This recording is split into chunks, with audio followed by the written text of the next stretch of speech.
Semanas de terror, pânico e violência marcaram a vida de muitos homens e mulheres no antigo presídio São José, bairro da Cidade Velha, em Belém. O lugar foi palco de rebeliões, fugas e mortes, muitas mortes. Mas essa história começou bem diferente, ainda no século XVIII. A partir de 1617, um ano após a fundação da Feliz Lusitânia, hoje chamada de Belém, franciscanos de 3 províncias começaram a chegar aqui. Os religiosos faziam parte da força-tarefa organizada pelos colonizadores portugueses. Eles tinham o objetivo de fundar as missões e catequizar os índios. O primeiro foi a província de Santo Antônio, que chegou aqui em 1617. O segundo foi a província essa província de Santo Antônio era brasileira já, né? Uma província fundada na Bahia. A província de Nossa Senhora da Piedade, que era portuguesa, chegou em 1693, e a província da Conceição, Nossa Senhora da Conceição da Beira Minho, e Minho, que era de Portugal.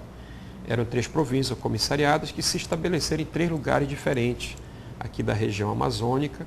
Então eles tinham uma base, né, de sustentação do trabalho aqui. O lugar assim, mais propício para o trabalho evangelizador dos franciscanos foi essa região aqui do Marajó, né, onde hoje é o Marajó, Gurupá, Santarém. E para vocês terem uma ideia da extensão do trabalho, eles penetraram através do rio Nhamundá e Trombetas e chegaram até onde hoje são as Guianas, né, Guiana francesa, Guiana holandesa. E daí dessa região eles traziam os índios, né, para a beira do rio, sobretudo aí essa região onde hoje é Santarém, Monte Alegre, Óbidos, né, Alenquer, né, onde hoje é Gurupá, as regiões aqui do Marajó, aqui também Macapá, e tudo isso foi área de atuação dos franciscanos. A missão dos religiosos não era fácil nem rápida, por isso eles começaram a construir os chamados conventos, ou como eram conhecidos na época, hospícios. O nome faz referência à hospedaria, lugar que serviria de moradia para os frades e até mesmo a catequização. O convento erguido pelos franciscanos da província de Santo Antônio ficava onde hoje existe o prédio do Colégio Santo Antônio, no bairro da Campina.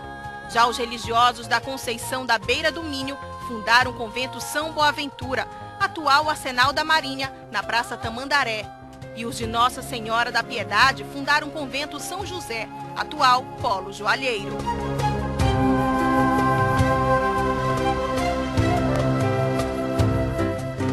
Ensinados pelos religiosos, os índios aprenderam a trabalhar na pescaria, agricultura ou até mesmo nos engenhos de açúcar. Mas a mão de obra barata enriqueceu os franciscanos, o que não agradou ao Marquês de Pombal, primeiro-ministro do rei de Portugal.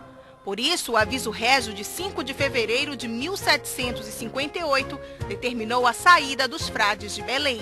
O Marquês de Pombal ele implementou uma política, né, visando exatamente eliminar esse feudo, digamos, né, dos religiosos e o domínio dos religiosos sobre a questão econômica. E isso fez com que ele modificasse o poder, né, tirasse, melhor dizendo, o poder da mão dos religiosos e passasse para a mão de leigos ou civis.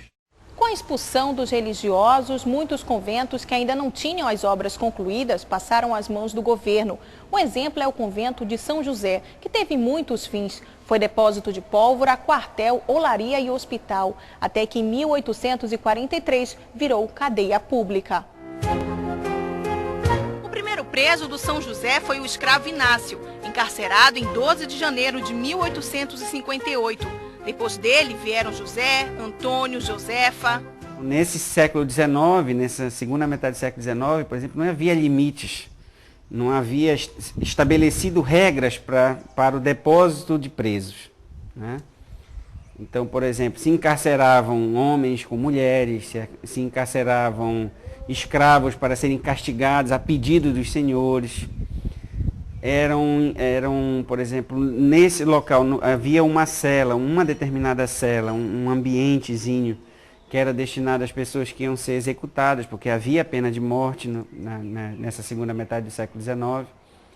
Então é bastante diversificado, tá, o público, vamos dizer assim, da cadeia pública.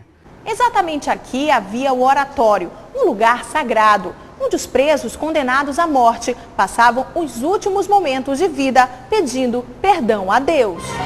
Depois eles eram conduzidos até a forca, que ficava no Largo de São José, em frente à cadeia pública, no lugar que hoje se chama Praça Amazonas.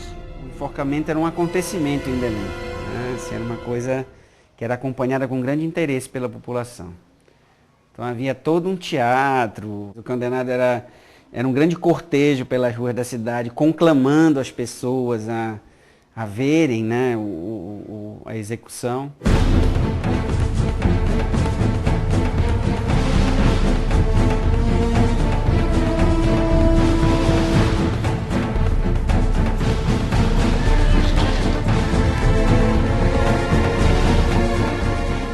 Na reportagem de amanhã você vai conhecer outras histórias não tão distantes assim, que estão ainda frescas na memória dos personagens que viveram de perto a realidade do São José.